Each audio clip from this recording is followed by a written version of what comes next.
ಅಬಕಾರಿ ಸಚಿವ ಆರ್.ಬಿ. ತಿಮ್ಮಾಪುರ್ಗೆ ಎದುರಾಯ್ತಾ ಸಂಕಷ್ಟ ಅಂತಕ್ಕಂಥ ಪ್ರಶ್ನೆ ಇವಾಗ. ಅಬಕಾರಿ ಸಚಿವರ ವಿರುದ್ಧ ಲಂಚದ ಆರೋಪವನ್ನ ಲಕ್ಷ್ಮೀನಾರಾಯಣ್ ಮಾಡಿದ್ದಾರೆ. ಸಚಿವ ಆರ್.ಬಿ. ತಿಮ್ಮಾಪುರ್ ಬಳಿ ಮಾಹಿತಿಯನ್ನ ಕೇಳಿದ್ದಾರೆ ಮುಖ್ಯಮಂತ್ರಿಗಳು. CL7 ಲೈಸೆನ್ಸ್ಗೆ ಲಂಚಕ್ಕೆ ಬೇಡಿಕೆಯನ್ನ ಇಟ್ಟಿದ್ದಾರೆ ಅನ್ನೋ ಆರೋಪ. ಮತ್ತೊಂದು ಕಡೆ ಆರ್.ಬಿ. ತಿಮ್ಮಾಪುರ್ ರಾಜೀನಾಮೆಗೆ ಬಿಜೆಪಿ ಈಗ ಬಿಗಿಪಟ್ಟನ್ನ ಹಿಡ್ಕೊಂಡು ಕೂತಿದೆ. ಒಂದು ವೇಳೆ ಧ್ವನಿ ಪರೀಕ್ಷೆಯಲ್ಲಿ ಅದು ಜಗದೀಶ್ ಅವ್ರದೇ ಧ್ವನಿ, ಅವರೇನಾದರೂ ತಿಮ್ಮಾಪುರ್ ವಿರುದ್ಧನೇ ಮಾತಾಡಿದರೆ, ಅವ್ರಿಗೂ ಲಂಚದ ದುಡ್ಡು ಹೋಗುತ್ತೆ ಅಂತ ಮಾತಾಡಿದರೆ ಎನ್ಕ್ವೈರಿ ಆಗಬೇಕಾಗತ್ತೆ. ಆರ್.ಬಿ. ತಿಮ್ಮಾಪುರ್ಗೆ ದುಡ್ಡು ಹೋಗಿದೆಯಾ ಇಲ್ವಾ, ಅವ್ರ ಮಗನಿಗೆ ಹೋಗಿದೆಯಾ? ಸೊ ಭ್ರಷ್ಟಾಚಾರದ ಆರೋಪ ಹೊತ್ತಿದ್ದಾರೆ ಇವಾಗ ಆರ್.ಬಿ. ತಿಮ್ಮಾಪುರ್. ಹಾಗಾಗಿನೇ ಬಿಜೆಪಿಯವರು ರಾಜೀನಾಮೆಯನ್ನ ಕೇಳ್ತಾ ಇದ್ದಾರೆ. ಕಾಲ ಅಬಕಾರಿ ಇಲಾಖೆಗೆ ಟಾರ್ಗೆಟ್ ಕೊಡ್ತಾ ಇದ್ರು. CL7 1.5 ಕೋಟಿ, ಅದು CL2 1.5 ಕೋಟಿ, CL9 1 ಕೋಟಿ, ಮೈಕ್ರೋ ಬ್ರಿವರಿ ಅದು 2.5 ಕೋಟಿ ರೂಪಾಯಿ ಲಂಚ ಮಿನಿಮಮ್. ನಾನು ಹೇಳ್ತಾ ಇರೋದು ಯಾಕಂದ್ರೆ ಟೇಬಲ್ ಟು ಟೇಬಲ್ ಹೋಗ್ಬೇಕು. ಸರ್ಕಾರಕ್ಕೆ ಸಿದ್ದರಾಮಯ್ಯಗೆ ಹೋಗೋ ಲಂಚ ಇದು.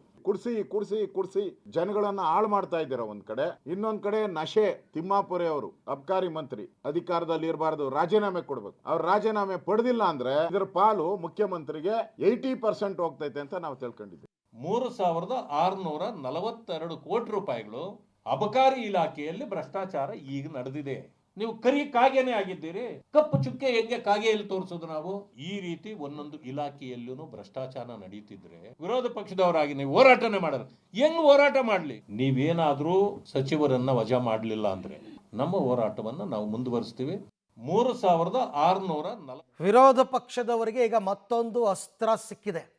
ಖುದ್ದು ಲಕ್ಷ್ಮೀನಾರಾಯಣ್ ಇವಾಗ ತಿಮ್ಮಾಪುರ್ ವಿರುದ್ಧನೇ ದೂರು ಕೊಡೋದಕ್ಕೆ ಹೋಗಿರೋದ್ರಿಂದ ಸಹಜವಾಗಿ ರಾಜೀನಾಮೆಗೆ ಪಟ್ಟು ಹಿಡಿತಾರೆ ಬಿಜೆಪಿಯವರು. ಈಗಾಗಲೇ ಆರ್ ಅಶೋಕ್, ಛಲವಾದಿ ನಾರಾಯಣ ಸ್ವಾಮಿ ಎಲ್ಲರೂ ಕೂಡ ಸುದ್ದಿಗೋಷ್ಠಿಯಲ್ಲಿ ಹೇಳಿದರು, ಇವ್ರು ರಾಜೀನಾಮೆ ತಗೊಳ್ಳೇಬೇಕು, ನೀವು ತಗೊಳ್ಳಿಲ್ಲ ಅಂದರೆ ಸಿದ್ದರಾಮಯ್ಯನವ್ರಿಗೂ ಪಾಲಿದೆ ಈ ಪ್ರಕರಣದಲ್ಲಿ ಅಂತ ನಾವು ಅನ್ಕೋಬೇಕಾಗತ್ತೆ ಅಂತ. ಈಗ ಸಿದ್ದರಾಮಯ್ಯನವರು ಮುಂದಿನ ನಡೆ ಏನು? ಹಾಗಾದರೆ ಭ್ರಷ್ಟಾಚಾರದ ಆರೋಪ ಆರ್.ಬಿ. ತಿಮ್ಮಾಪುರ್ ಮೇಲೆ ಬಂದಿರತಕ್ಕಂಥದ್ದು. ಅಬಕಾರಿ ಇಲಾಖೆಯಲ್ಲಿ ಲೈಸೆನ್ಸ್ಗಳ ಮಾರಾಟವಾಗ್ತಾ ಇದೆ, ಅದು ಕೂಡ ಲಂಚವನ್ನು ಪಡೆದು. ಪ್ರತಿಯೊಂದು ಲೈಸೆನ್ಸ್ಗೂ ಲಂಚ ತಗೋತಾ ಇದ್ದಾರೆ ಕೋಟಿಗಟ್ಟಲೆ.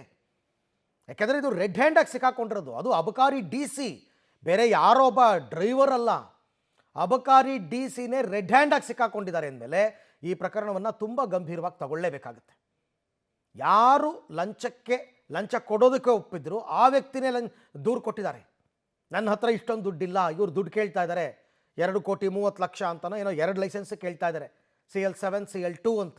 ಸೊ ಹಾಗಾಗಿ ಇವಾಗ ಆರ್.ಬಿ. ತಿಮ್ಮಾಪುರ್ ವಿರುದ್ಧ ಬಂದಿರತಕ್ಕಂಥ ಆರೋಪ.